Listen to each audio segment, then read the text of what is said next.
You are most welcomed, Your Excellency.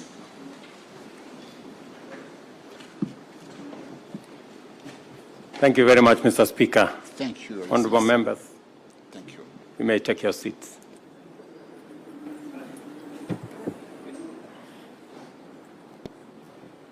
This podium is a bit high or something. I don't know whether we can take it down a bit. Anyway, the Honourable Joseph Ntakuri Timana, Speaker of the East African Legislative Assembly. Honourable members, the Secretary General of the East African Community, members of the diplomatic corps, distinguished guests, ladies and gentlemen.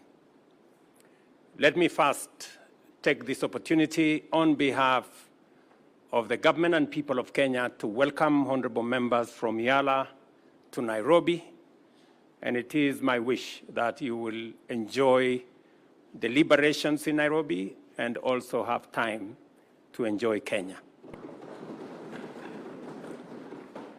Mr. Speaker, let me apologize because I have been away from Parliament for now more than 10 years. And I found myself doing the wrong things. Because when it was time to applause, I found myself clapping. And I know that is not the tradition in Parliament. I had to remind myself.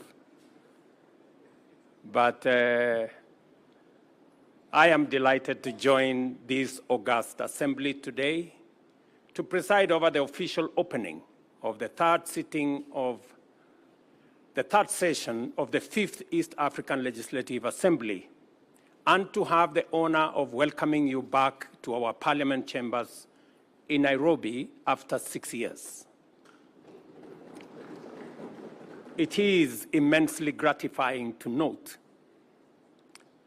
that the work of intensifying the integration of East African community has proceeded at an encouraging pace, so that while much remains to be done for us to accomplish our aspiration, the progress we have made has taken us closer to it incrementally.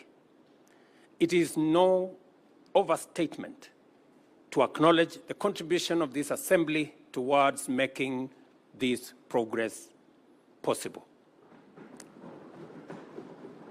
At the beginning of this session, it is appropriate to reaffirm our collective devotion to the constitutive aspirations of our community and therefore the objectives of East African regional integration. There is no denying that our vision to be a prosperous, competitive, secure, stable, and politically united East Africa is taking shape at a higher rate than before.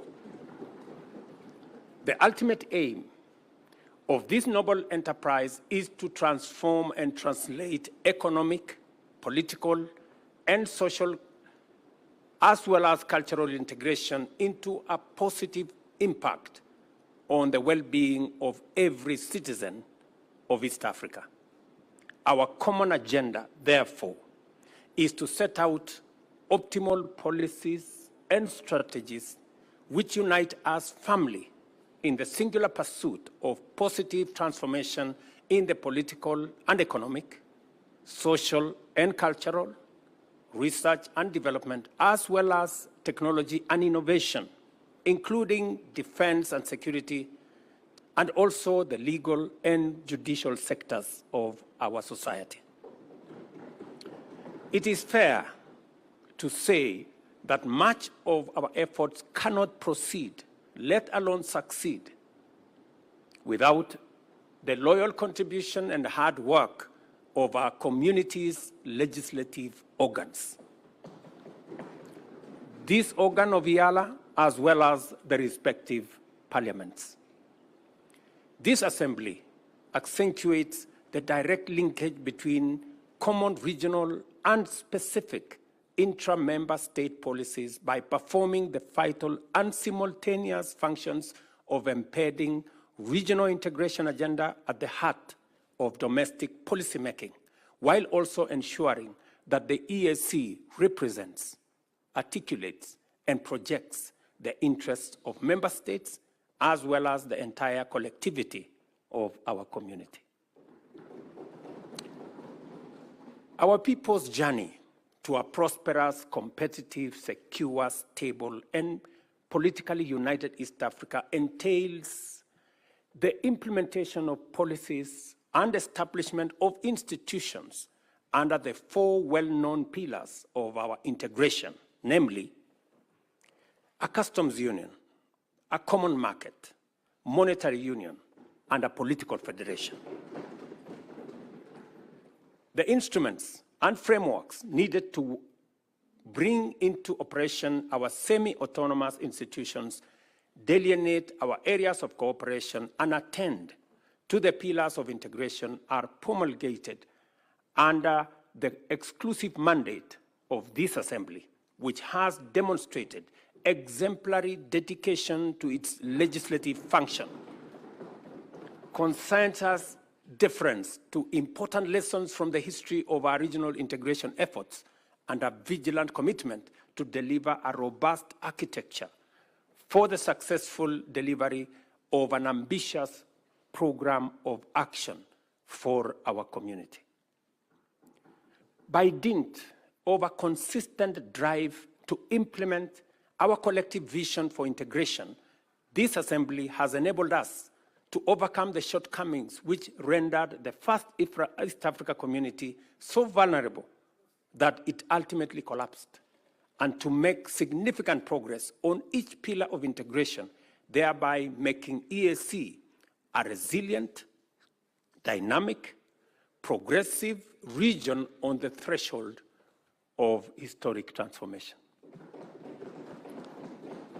Our customs union is on the move, with this Assembly creating legislative frameworks to establish a common external tariff, uniform customs rules and procedures, and common rules of origin.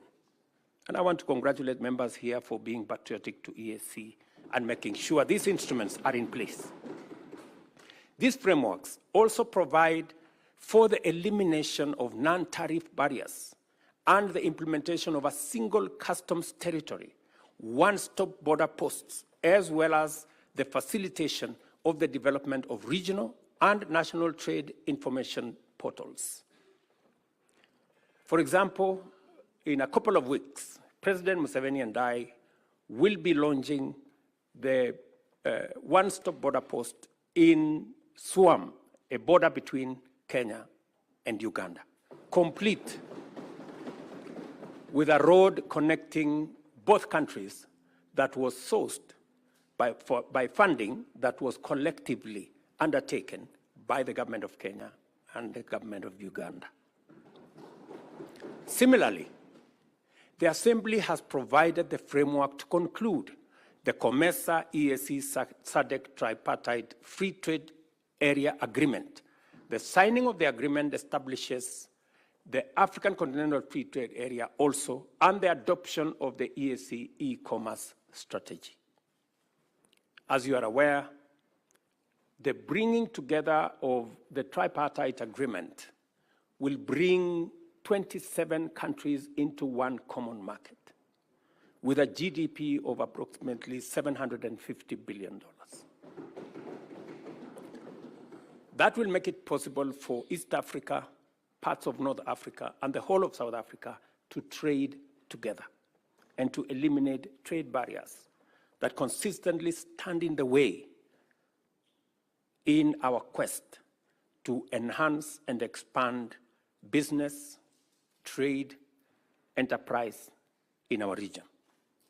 Consequently, the turnaround time for trucks has reduced significantly along all our transport corridors, and the clearance in time at border crossings has reduced by 84%, making trade more efficient in our region. This is why intra-EAC trade holds the highest position among trading blocs in our continent at 25%.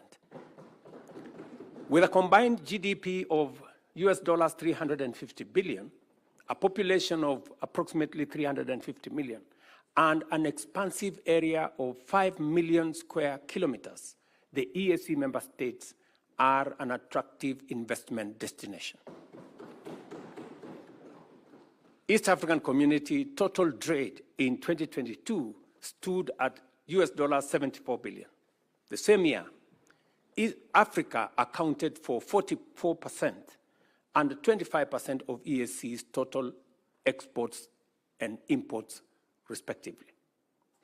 This assembly, likewise, has enabled the community implement the Common Market Protocol, which guarantees free cross-border movement of persons, labor, services, and capital, as well as the right of establishment and residence through the use of standard identification systems, harmonized travel documents, mutual recognition of qualifications, and harmonized labor and social policy frameworks.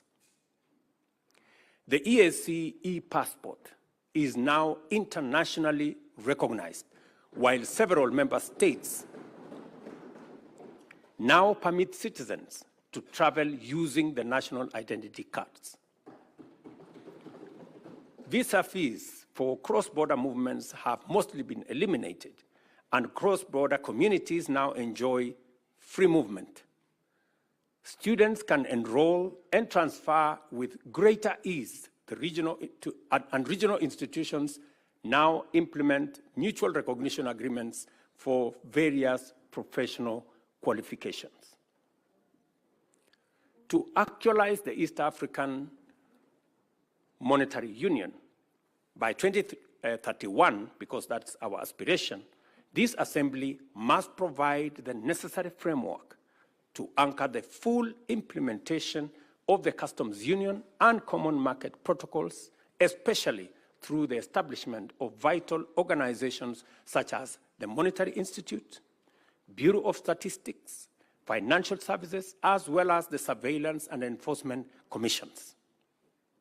I know this is already in your radar, and it is our hope, as members of the summit, that you will discharge your responsibility of making sure these instruments are in place to facilitate the greater integration of our union.